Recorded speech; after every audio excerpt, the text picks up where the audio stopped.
We had been together for 11 years. We had a reservation, a babysitter, and 2 hours to ourselves, and somehow we still couldn't find each other. I remember walking in from work that Friday, keys in my hand, bag swinging against my hip. The living room smelled like leftover spaghetti and crayons. The kids were on the floor, heads bent over a drawing. I said hi, and they didn't look up. I didn't mind. I had already planned it. A date night.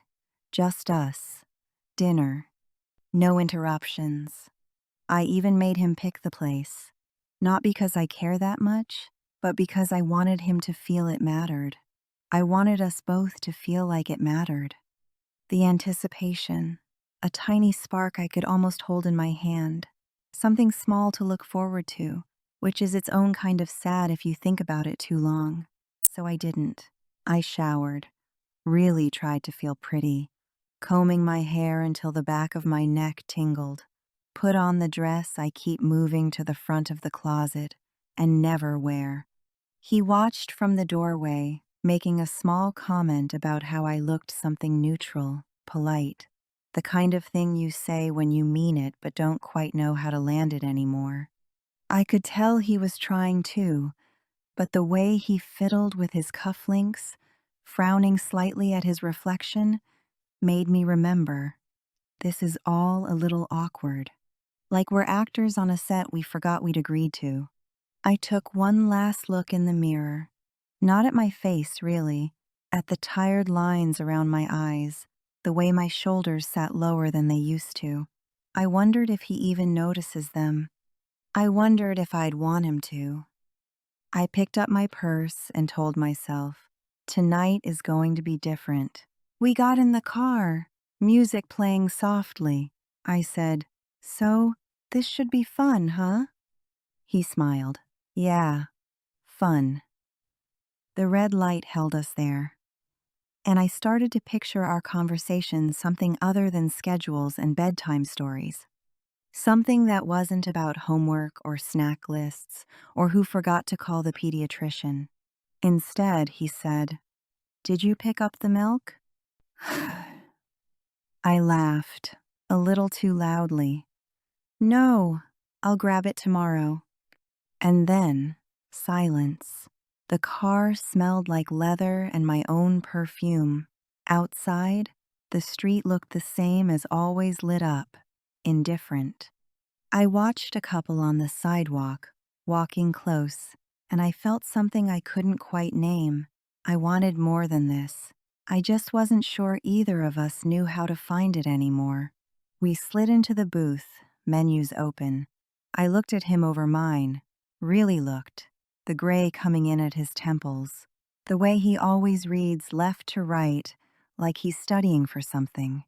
I tried to make eye contact, tried to ask about his day, his week, anything. So, how was Jamie's spelling test? He asked. Oh, fine. He got a B, I said. And Lily? Did she finish her project? She did. Stayed up too late doing it, but she finished. He nodded. I nodded. The waiter came and we ordered, and I thought, okay, now we talk. But every question that rose in me felt strange and formal, like I'd have to reintroduce myself to ask it. So I sipped my wine instead, wanted it to burn a little more than it did. We laughed, quietly, at something the couple beside us did knocked over a bread basket, both reaching for it at the same time. A small, shared moment. I held on to it, but mostly, we circled the kids, the dentist appointment we keep rescheduling, what to do about summer camp, the list of what we forgot to do at home. I watched his hands move as he talked, and I thought about how well I know those hands and how little I know what's going on behind his eyes right now. I said, "We're never going to finish dinner if we keep talking about them."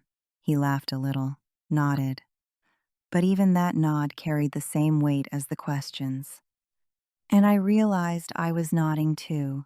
Two adults, sitting together, pretending we're on a date, but still fully tethered to our children, even here, even now.